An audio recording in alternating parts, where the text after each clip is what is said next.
Pak Kiai, saya mau bertanya. Di zaman sekarang kan ada biasanya itu pulsa yang masuk ke nomor kita.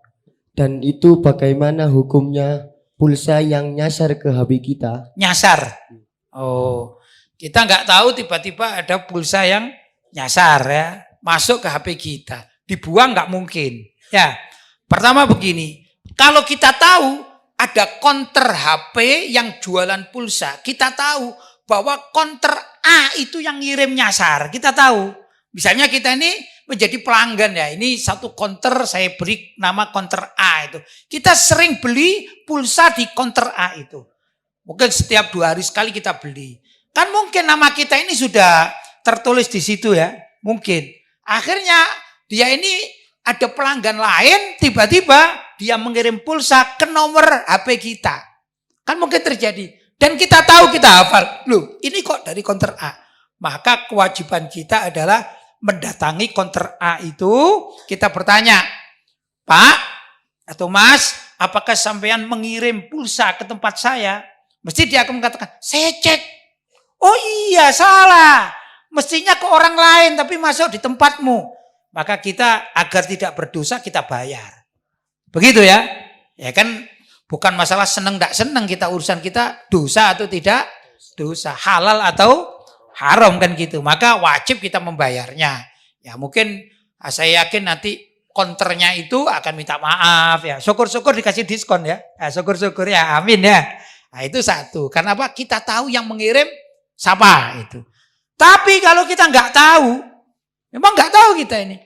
Itu seperti kita menemukan barang hilang. Namanya nggak tahu. Dibuang nggak bisa, disimpan nggak bisa. Uang namanya juga pulsa. Kalau kita nelpon, kita main internet, pasti ini berkurang kan gitu ya. Ya maka kita boleh memakainya karena memang kita nggak tahu sumbernya dari mana. Itu seperti kita menemukan barang. Begitu ya. Yang masalahnya kalau menemukan barang itu kan bisa disimpan, bisa diumumkan. Nah kalau pulsa kan sulit. Ya itu ya anggap saja ini dapat rezeki gitu ya. Dapat rezeki. Dan ini juga terjadinya dalam 1 tahun belum tentu sekali ya. Mungkin seumur hidup cuma 2 kali gitu ya. Ya sambil kita mendoakanlah mudah-mudahan counter yang mengirim ini dapat pahala gitu ya. Kita doakan. Ya bisanya cuma gitu. Mau diapakan? Dibuang enggak? Mungkin. Dikembalikan juga kemana kita mengembalikan? Kan gitu. Ya akhirnya menjadi seperti barang temuan. Nah, cuman memang kalau di dalam fikih itu barang temuan kan harus diumumkan selama 1 tahun baru bisa dimiliki kan gitu dengan kaidah-kaidah tertentu. Maksudnya gini, dimiliki itu. Misalnya ini ya, saya menemui ini ya, saya umumkan, ada enggak yang punya HP ini? Saya menemukan di meja ini. Kalau enggak ada yang ngaku maka boleh saya pergunakan ya.